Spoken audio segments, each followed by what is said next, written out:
பெருமகனாக அவர்களின் அன்பு சகோதரனாக வரக்கூடிய வாய்ப்பு கிடைத்தது. இத்திராஜ் கல்லூரியினுடைய கல்வி சேவை தொடரட்டும், இந்த மாணவிகள் அவர்களினுடைய கனவுகள் எல்லாம் பலிக்கட்டும் என்று நான் நெஞ்சார அவர்களை வாழ்த்துகிறேன். பேசும்போது தமிழ்தாய் வாழக்கூடிய சிறப்புகளை செழுமை பற்றிலாம் ரொம்ப ஒரு ஆனால் தமிழகத்தில் முதல் முறையாக ஒரு பல்கலைக்கழகத்தில் அதுவும் அந்த பாடலை இயற்றியவருடைய பெயரில் இருக்கக்கூடிய பல்கலைக்கழகத்தில் நேற்று தமிழ்தாய் வாழ்த்து 3வது இடமாக பாடப்பட்டது. மிகப்பெரிய சர்ச்சையாக இருக்குது. இது வரைக்கும் இதுமாதிரி நடக்கலை. இந்த அரசில் முதல் முறையாக நடந்திருக்கு. அடுத்து நடக்காமல் இருக்கிறதுக்கு என்ன பண்ணுறது? ஒரு சின்ன திருத்தம். அண்ணாமலை பல்கலைக்கழகத்தினுடைய 85வது கான்வெகேஷன் விழா நினைக்கிறேன். அன்றைய தினம் ஆனரபிள் மினிஸ்டர் பொன்முடி அந்த மேடையில் இருந்தார். நினைவு சரியா இருக்குன்னா 85. அப்போது தமிழ்தாய் வாழ்த்து பின்னால் தான் பாடப்பட்டது. இது ஏதோ நீங்கள் முதல் முறையாக வரலாற்றிலே முதல் முறையாக நடப்பதாக அது மட்டும் திருத்தம். தமிழ்நாடு அரசும் தமிழக வெற்றி கழகமும் தமிழ்தாய் வாழ்த்துக்குத்தான் எப்போதும் முதன்மை, எப்போதுதான் அதுதான் அவர்களினுடைய நிலைப்பாடு என்பதை மீண்டும் தெளிவாக நான் மேடையிலே கூட அதான் சொன்னேன். கவர்னர் அவர் கலந்து கொள்ளக்கூடிய ஃபங்க்ஷனில் அவர் ஒரு விஷயம் வச்சிருக்கலாம். பட் எங்களை பொறுத்த வரைக்கும் அன்றும் இன்றும் என்றும் தமிழ்தாய் வாழ்த்துக்கு மட்டும்தான் முதலிடம். தமிழ்தாய் வாழ்த்தோடு தான் எங்களுடைய நிகழ்ச்சி தொடங்கும் என்பதை தெளிவுபடுத்தும். எதிர்கட்சிகள்லாம் அது பெரிய கடிதம் சொல்லியிருக்கிறாங்க. மத்திய அரசு அவருடைய நடவடிக்கைகள் எல்லாம் தாவேக அரசு மடிஞ்சு போகுது, இடம் கொடுக்குறது அப்படிங்கிற மாதிரி கருத்துக்கள்லாம் முன்வைக்கிறாங்க. ஒருபோதும் இல்லை. நான் ஒரு எடுத்துக்காட்டுக்கு அண்ணாமலை பல்கலைக்கழகத்தினுடைய விவகாரம் சொல்லியிருக்கிறேன். மாண்புமிகு முன்னாள் முதலமைச்சர் திரு மு.க. ஸ்டாலின் அவர்கள் கவர்னர் மாளிகையில் ஒரு விழாவில் பங்கெடுத்தார். தேர்தலுக்கு சில மாதங்கள் முன்பு நடைபெற்ற அந்த விழாவில் அவர் இருக்கும்போதே, அன்னைக்கு அவர் சீஃப் மினிஸ்டர், அவர் இருக்கும்போதே தமிழ்தாய் வாழ்த்தை பின்னால் தான் பாடினார்கள். அதனால் எங்களை பொறுத்த வரைக்குங்க இதில் ரொம்ப தெளிவாக இருக்கிறோம். நாங்கள் எதிர்கட்சியாக இருந்த போதும் சரி, ஆளுங்கட்சியாக வந்த போதும் சரி, தமிழ்நாடு அரசு நடத்தக்கூடிய எல்லா விழாக்களிலும் தமிழ்தாய் வாழ்த்தோடு தான் தொடங்குவோம் என்பது வழமை. அதுதான் எங்களுடைய நிலை. காங்கிரஸ் சார்பாக சொல்றாங்க, இதில் வரக்கூடிய சட்டமன்ற கூட்டத்தொடரில் கவர்னருக்கு தீர்மானங்களை கொண்டு வருவோம் அப்படி மாதிரி சொல்றாங்க. அப்படி வரும் பட்சத்தில் தமிழக அரசு நிலைப்பாடு இருக்கும். இல்லை, காங்கிரஸினுடைய நிலைப்பாடு காங்கிரஸ் தோழர்கள் தான் சொல்லணும். நம்ம தமிழக வெற்றி கழகத்தை பொறுத்த வரைக்கும் நடந்து முடிந்த அந்த ஒரு சட்டமன்ற நிகழ்வை பார்க்கிற பொழுது மிகுந்த நாகரிகத்தோடு, மிகுந்த பொறுமையோடு, எதிர்த்தரப்பிலிருந்து உரிமையெல்லாம் பேசும்போது கூட நாங்கள் உரிமைக்காக மட்டுமே பேசணும். நம்மளுடைய நிலைப்பாடு எப்பவுமே ஆக்கப்பூர்வமான அரசியலை நோக்கி தான் நகரும். ஏதாவது பிரச்சனைகள் இருந்தால் கூட அதில் பேசி சரி செய்து அதை நோக்கி தான் நம்ம கொண்டு போவோம். சட்டமன்றத்தை பொறுத்த வரைக்கும் மக்கள் பணி செய்வதற்காக, பல சட்டங்களை ஏற்றுவதற்காக, பல முக்கிய தீர்மானங்களை கொண்டு வருவதற்காக தமிழக வெற்றி கழகத்தினுடைய மாண்புமிகு முதல்வர் அவர்களினுடைய ஆலோசனைப்படி, அறிவுறுத்தலின்படி தமிழக வெற்றி கழகத்தினுடைய மதிப்பிற்குரிய சட்டமன்ற உறுப்பினர்கள் மிக தீவிரமாக தயாராகி கொண்டார்.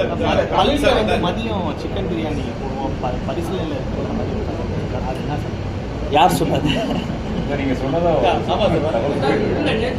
இல்லை, மாண்புமிகு முதல்வர் அவர்கள்கிட்ட பல கோரிக்கைகளை நான் முன்வைத்து இருக்கிறேன். அதில் அந்த கோரிக்கைகளை முன்வைத்து அதற்கான தரவுகளையும் கொடுத்திருக்கிறேன். நம்முடைய பள்ளிக்கூட குழந்தைகள், அரசு பள்ளிகளினுடைய அந்த சீருடைகளை எப்படி மேம்படுத்தலாம், இந்த காலை உணவு கிட்டத்தட்ட சற்றப்போ ஒரு மாணவனுக்கு 11 ரூபா 50 பைசா தான் தராங்க சற்றப்ப. அது இன்னைக்கு ஒரு மேகி பாக்கெட்டே 10 ரூபா கிட்டத்தட்ட விற்கிது. அதுக்கப்புறமேட்டு உப்புமா, கோதுமை உப்புமா, ரவா உப்புமா, இந்த உப்புமாலேருந்து என்னைக்கு எங்கள் குழந்தைகள் விடுதலை கிடைக்க போகுதுன்னு தெரில. அதனால் அந்த காலை உணவை ஊட்டச்சத்து நிறைந்ததாகவும் அறுசுவை நிறைந்ததாகவும் எப்படி மாற்றலாம். அதே மாதிரி எல்லாரும் நீதி கட்சி உணவு கொண்டு வந்தது, காமராஜர் ஆட்சி அது மதிய உணவு ஆக்கியது, கலைஞர் ஐயா அவர்கள் இதில் முட்டை கொண்டு வந்தார், புரட்சித் தலைவர் சத்துணவாயை மாற்றினார், அம்மா அவர்கள் வாரந்தோறும் முட்டை கொண்டு வந்தாங்க, பல மாற்றங்கள் நிகழ்ந்தது. அது மாதிரி எனக்கு ஒரு ஆசை இருந்தது, இது மாதிரி வாரத்திற்கு ஒரு முறை சிக்கன் பிரியாணி போடலாமே என்ற ஒரு கோரிக்கையை முன்வைத்திருக்கிறேன். அது பல துறைகள் சம்பந்தப்பட்டது. மாண்புமிகு முதல்வர் அவர்கள் அதை குறித்து பரிசீலனை செய்வதாக கூறியிருக்கிறார். ஆட்சியில் இதே மத்திய அரசு 2023 கோடி ஒதுக்காமல் இருந்தாங்க.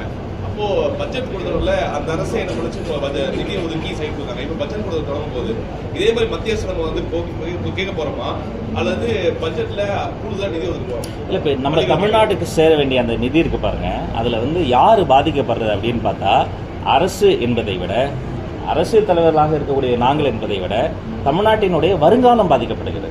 இது இன்வெஸ்ட்மெண்ட் ஆன் நாலேஜ். தமிழ்நாடு அரசினுடைய பட்ஜெட்லேயே ஒரு மிகப்பெரிய பங்கு நாங்கள் ஏன் அந்த அரசு பள்ளிகளுக்கு செலவு செய்கிறோம். இதன் மூலமாக நாங்கள் எந்த ரிட்டர்னும் கிடையாது. இது அறிவின் மீதான ஒரு முதலீடு. அப்படி முதலீடு செய்கிற பொழுது இந்த பள்ளிக்கூடங்களில் படிக்கக்கூடிய குழந்தைகள் பிற்காலத்தில் விஞ்ஞானிகளாக வருவாங்க, பொருளாதார நிபுணர்களாக வருவாங்க, தமிழ் பண்டிதர்களாக வருவாங்க, அவர்களினுடைய தலைமுறையே மாறும்.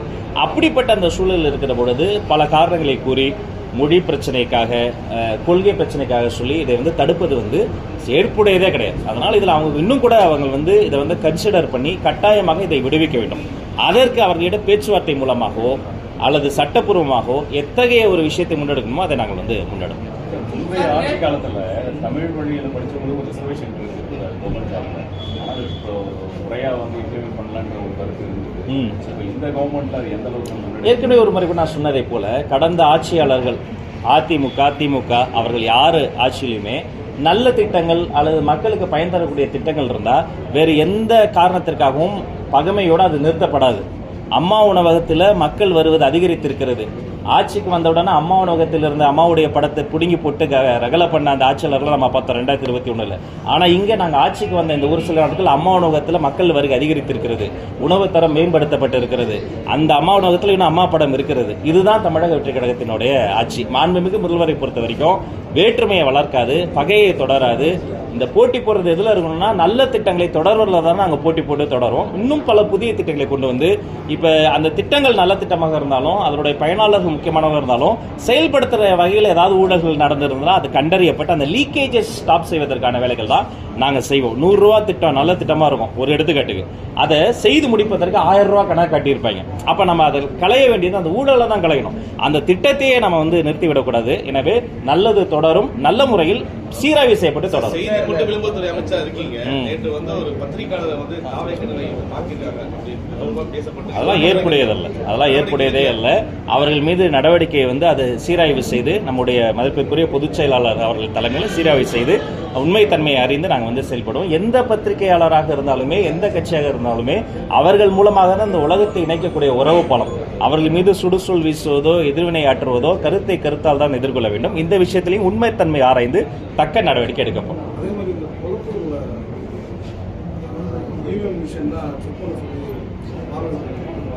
அதான் அவங்க பண்ணட்டும். இவிஎம் மிஷின் இன்னும் என்னன்னோ அந்த ஆட்டோ கண்ணாடியை திருப்பினா ஆட்டோ எப்படி ஓடுன்ற மாதிரி ஆராய்ச்சி செய்ய வேண்டியது அவங்களுடைய உரிமை. நல்லா ஆராய்ச்சி செய்யட்டும், என்ன வேணால் பண்ணட்டும். சட்டப்பூர்வமாக எந்த ஒரு விஷயத்தையுமே நாங்கள் எதிர்கொள்வதற்கு தயாராக இருந்தோம். ஆனால் இந்த மாதிரி விஷயங்கள் அவர்கள் வந்து சுய பரிசோதனை முதல்ல செய்து கொள்ள வேண்டும். இன்னமும் தோற்றத்துக்கு காரணம் வந்து எக்ஸ்டர்னல் ஃபேக்டர்ஸே அவங்க தேடிக்கொண்டிருக்கிறாங்க. இன்ஸ்டாகிராமை தேடிக்கிட்டு இருக்கிறாங்க. இன்ஸ்டாகிராமை சொல்கிறாங்க, இவிஎம் மிஷினை சொல்லிட்டு இருக்கிறாங்க. உண்மையிலேயே மக்கள் நம்பிக்கை மீண்டும் பெறுவதற்கு என்ன செய்ய வேண்டும் என்பதை அவர்கள் ஆராய்ச்சி செய்யலாம். நன்றாக இல்லை, அது தெளிவுபடுத்துறேன். அது என்னன்னா, தனியார் பள்ளிகள் 3 ஆண்டுகளுக்கு ஒரு முறை எல்லா தரச்சான்றும் இருந்தும் கூட சம்பந்தமே இல்லாமல் பார்ட்டி ஃபண்டுன்னு 25 லட்சம் 30 லட்சம் 40 லட்சம் வாங்குவதை மட்டும்தான் தடுத்திருக்கிறோம். சர்டிஃபிகேட்ஸ் இருந்தால் தான் ரெனவல் லைசன்ஸ். சம்பந்தம் இல்லாமல் இதுக்கு பார்ட்டிக்கு ஃபண்டு, மினிஸ்டருக்கு ஃபண்டு, சிஎம்க்கு ஃபண்டு, அந்த லஞ்சத்தை மட்டும்தான் ஒழித்திருக்கிறோம். ஆனால் அவர்களிடம் தரச்சான்றோ இன்ஸ்பெக்ஷன் போன இடத்துல அவர்களிடம் சரியான இன்ஃப்ராஸ்ட்ரக்சர் இல்லைன்னா எத்தனை கோடி கொடுத்தாலும் கண்டிப்பாக அவர்களுக்கு ரெனவலோ லைசன்ஸோ தரமாட்டோம். எங்களுடைய ப்ரையாரிட்டி அரசு பள்ளிகள் தான். அரசு பள்ளிகளும் அரசு குழந்தைகளும் இப்போ வந்து அரசு பள்ளிகளை பார்க்கிற பொழுது தனியார் பள்ளிகளை ஒப்புமை செய்கிற போது தனியார் பள்ளிகள் வந்து மெயின் ரோட்லேயே வச்சிருப்பாங்க, நல்லா பைபாஸ்லேயே கூட வச்சிருப்பாங்க. அதனால அங்கே வந்து என்ரோல்மெண்ட் ரேஷியோ கூட அதிகமாக காட்டுவாங்க. ஒரு 10 குழந்தைங்க படிக்கலன்னா அந்த செக்ஷனே ஒன்றா சேர்த்துருவாங்க. ஆனால் அரசு பள்ளிகள் அப்படி கிடையாது. குக்கிராமத்தில் வச்சிருக்கிறோம். ஒரு அரசு பள்ளியை கூட நான் மூட அனுமதிக்க மாட்டேன். இன்னும் பொட்டல் காட்டில் வச்சிருப்போம். அவங்களுக்கு சரியான சாலை வசதி இல்லாத கூடல ஒரு 10 குடும்பம் இருந்தால் கூட அங்கே ஒரு சின்ன ஸ்கூல் இருக்கும், ஒரு துவக்கப்பள்ளி இருக்கும். பழங்குடி மக்களுக்காக ஒரு பள்ளிக்கூடம் இருக்கும். அங்கே வந்து குழந்தைகள் சேரலன்னா வீட்டுக்கே போய் வாங்க, உங்களுக்கு நாங்கள் உதவி பண்ணுறோம் சேருங்கன்னு சொல்லி மீண்டும் ஒரு 10 குழந்தைங்க அந்த இடத்துக்கு வந்துட்டான்னு அந்த பள்ளி இயங்கும். Difference between private schools and நம்மளுடைய கவர்மெண்ட் ஸ்கூல்ஸ் இதுதான். அப்படி இருக்கின்ற பொழுது இந்த அரசு பள்ளிகளில் எந்த வகையிலையும் பெரும்பான்மையாக லஞ்ச லாவண்யம் இல்லை. அதை இயக்குவதற்கு இன்ஃப்ராஸ்ட்ரக்சர் தேவையான மெயின்டெனன்ஸ் தேவையான சப்போர்ட் அப்படியே தொடரும். தனியார் பள்ளிகளில் அவங்க வந்து மெயின் ரோட்டில் ப்ராக்சிமேட்டாக அப்படியே பெரிமீட்டர்லாம் வச்சு எல்லாத்தையுமே பண்ணாலுமே சம்மந்தமே இல்லாமல் அவங்ககிட்ட லஞ்சம் வாங்கிட்டு இருந்தாங்கன்னு வைங்களேன், அந்த பல 100 கோடி நூற்றுக்கணக்கான பள்ளிக்கூடங்கள் வந்து கம்ப்ளைண்ட் பண்ணியிருக்கிறாங்க. அதை இடைத்தரகராக செயல்பட்டவர் மீது குண்டாசி போட்டுக்கிறாங்க. இந்த பணத்தையெல்லாம் அவங்க திரும்ப அந்த குழந்தைகள் மீதும் பெற்றோர் மட்டும் தான் கட்டுவாங்க. அப்போ அந்த லஞ்சத்தை மட்டும் தான் ஒழித்திருக்கிறோமே தவிர போறவர்கள்லாம் கூப்பிட்டெல்லாம் நம்ம வந்து அப்படி ஒன்றும் சர்டிஃபிகேஷன் தரால. எங்களுடைய ப்ரையாரிட்டி அரசு பள்ளிகள் தான். கல்வியாளர்களுடைய கவலை என்னன்னா, ஒரு பக்கத்தில் நீங்கள் மும்மொழி கொள்கையை ஏற்க முடியாதுங்கிறதுல திட்டவட்டமாக இருக்கீங்க. அட் த சேம் டைம் நிறைய சிபிஎஸ்இ பள்ளிகளுக்கு நீங்கள் எம்ஓசி கொடுக்கும்போது அவங்க எல்லாம் ஏதோ ஒரு அரசு பள்ளிகளுக்கு அருகாமையில தான் துவக்கிறாங்க. அப்படின்னும் போது அது ஸ்ட்ரென்தன் ஆக கவர்மெண்ட் ஸ்கூல் வீக் ஆகும் அப்படிங்கிற ஒரு கருத்தை முன்வைக்கிறாங்க.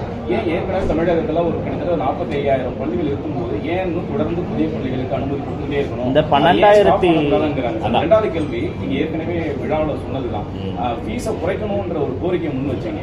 நீங்க அவங்க கிட்ட ஒரு ரூபாய் லஞ்சம் வாங்காம அரசு வந்து சர்டிஃபிகேட் கொடுக்குதுன்னு நடவடிக்கை எடுக்கிறப்போ அவங்க வந்து ஃபீஸை வந்து இது வரைக்கும் குறைச்சதா ஏதாவது உங்களுக்கு ஏதாவது ஃபீட்பேக் டிபார்ட்மெண்ட் வந்து வந்திருக்காங்க? முதல் கேள்வி, 12,000 சொச்சம் தனியார் பள்ளிக்கூடங்கள் இருக்கின்றன. ஒரு முறைப்படி பள்ளிக்கூடம் தொடங்குவதற்கு அவர்களுக்கு பை ரூல்ஸ் சட்டப்படி அவர்களுடைய உரிமை இருக்கிறது, அதை அவங்க தொடங்கலாம். ஆனால் ஒரு கும்பகோணம் பேரிடர் விபத்து நடந்தது பாருங்க, அந்த விபத்து ஒரு தனியார் பள்ளிக்கூடத்தில் எப்படி நடந்தது? ஒரு உணவு கூட இருக்கு, மேலே ஒரு மொட்டை மாடல ஒரு கொட்டகை போட்டிருக்காங்க, அதுக்கு எப்படி பர்மிஷன் கொடுத்தாங்க? யாரோ சில அதிகாரிகள் ஏதோ சில 100 ரூபாய்க்கு அப்படி அனுமதி வாங்கி கொடுத்ததால, காசு வாங்கிட்டு கொடுத்ததால அதோடைய பின்விளைவுகள் என்ன? செயின் ரியாக்ஷன் நடந்தது. 80 சொச்சம் குழந்தைகள் கருகி செத்து போனாங்க. அதில் தப்பிய ஒரு விக்டிம் என்னை பார்க்க வந்தாங்க. அந்த தங்கச்சி என்னை பார்த்து கை கொடுத்து இப்போ என்னம்மா பண்றீங்கன்னு அவங்க சொன்னாங்க. நான் சப் கலெக்டர் ஆயிட்டேனா அப்படின்னு சொல்லும் போது சிலிர்க்கிறது, என் கண்கள் கலங்கியது. கைப்பிடித்து அந்த குழந்தையை கூட்டு போய் முக்கியமான லீடர்ஸ் முன்னாடி உட்கார வச்சு, அவங்க யார் தெரியுமா? கும்பகோணத்துல இந்த மாதிரி ஒரு பிரைவேட் ஸ்கூல்ல நடந்த ஒரு பேரிடர்ல இருந்து தப்பித்த ஒரு குழந்தை. அப்ப எத்தனை குழந்தைங்க மாதிரி எத்தனை கலெக்டர் செத்து போயிருக்கோம்? அப்ப நம்ம இந்த ஸ்கூல் எஜுகேஷன்ல அரசு பள்ளியோ தனியார் பள்ளியோ லஞ்சத்தை முதல்ல கட் பண்ணணும். எந்த வகையிலையும் நம்ம யாருக்கிட்டையும் லஞ்சம் வாங்கிட கூடாது. கடைசியில் அஃபெக்ட் ஆக போறது யாரு? அவன் லஞ்சம் கொடுத்துட்டாங்க, நம்ம பர்மிஷன் கொடுத்துட்டோம், அங்க ஃபயர் சேஃப்டி புரோட்டோகால் ஃபாலோ பண்ணல, அங்க ஒரு வெடி விபத்து நிகழ்ச்சினா முடிஞ்சு போச்சு. அந்த குழந்தைகள் உயிர் என்ன ஆகும்? நம்ம லஞ்சம் வாங்கிட்டோம், ஒரு பர்மிஷன் கொடுத்துட்டோம், லஞ்சம் வாங்கிட்டு பர்மிஷன் கொடுத்துட்டோம்னா அவன் வந்து சரியா அங்க இருக்கக்கூடிய சானிடேஷன் ஃபெசிலிட்டியை ஃபாலோ பண்ணல, அங்க இருக்க ஒரு குழந்தை வடிக்கு விழுந்து தலையில் அடிபட்டா என்ன ஆகிடும்? அப்ப கல்வித்துறையிலிருந்து முதல்ல இந்த லஞ்ச லாவணி ஓபன் சீக்ரெட் சொல்ற மாதிரி இந்த லஞ்ச லாவணியத்தை ஒழிக்கணும் என்பதற்காகத்தான் அவர்களிடம் வாங்கிய லஞ்சத்தை தான் ஒழிக்கும்.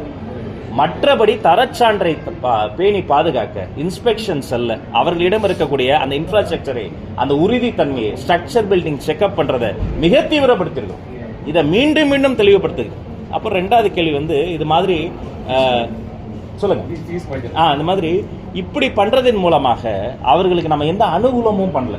இது வந்து எங்களுடைய வேலையை தான் செய்யறோம். அதுக்கு எல்லாரும் அவங்க இதுக்கு முன்னாடிலாம் இல்லை, ஏன்னா கோடியா கொடுத்துறவங்க, கோடியா லஞ்ச பணத்தை கொடுத்தவங்க திடீர்னு லஞ்சம் வேணாம்னு சொல்லிட்டோன்னே அந்த ஷாக்ல வந்து அவங்க நம்மள பாராட்டுறாங்க. ஆனால் பதிலுக்கு நம்ம என்ன சொல்றோம்னா, ஃபீஸை குறைங்க.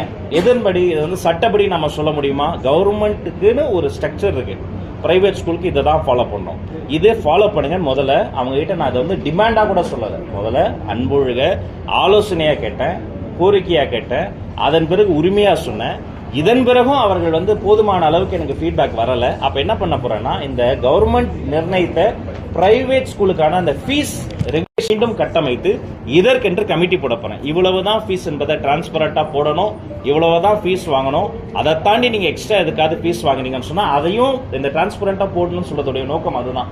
சில இடத்துல வந்து புதுசா ஒரு ஃபெசிலிட்டி, இப்போ ஒரு VR கிளாஸை வச்சு ஒரு லேபு கொண்டு வராங்க, எமர்ஜிங் டெக்னாலஜி ஒரு லேப் கொண்டு வராங்க, அது பரிசோதனை முறையில் கொண்டு வராங்கன்னா அவங்க அதுக்கு சப்ஸ்கிரைப் பண்ணியிருப்பாங்க மந்த்லி இவ்வளவு. அதை வெளிப்படையா போடுங்க. சம்பந்தமே இல்லாம கேபிடேஷன் ஃபீஸ், சம்பந்தமே இல்லாம டொனேஷன் ஃபீஸ், வெல்ஃபேர் ஃபீஸ், அது எங்க போகுது?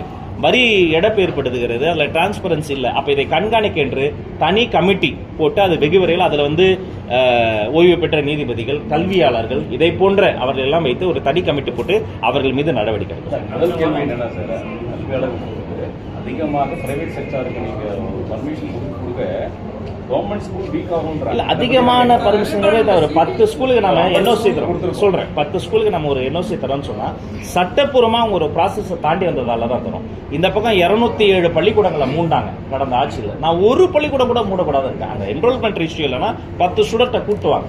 அங்கே இன்ஃப்ராஸ்ட்ரக்சர் சரியா இல்லைன்னா அவங்களுக்கு சொல்லி புரிய வைங்க. தனியார் பள்ளிக்கூடங்களுக்கு இணையா நம்ம இன்ஃப்ராஸ்ட்ரக்சரை பேணி பாதுகாக்க மெயின்டெனன்ஸ் செய்ய தான் பல கோடி ரூபாய் செலவு செய்து முயற்சி பண்றோம். ஆனா அவர்கள் ஒருபோதும் அது பக்கத்துல வந்து வந்துடக்கூடாது என்பதில் ரொம்ப தெளிவா இருக்கும். ஒரு தனியார் பள்ளிக்கூடம் பக்கத்திலே ஒரு அரசு பள்ளிக்கூடம் அப்படிலாம் வர முடியாது.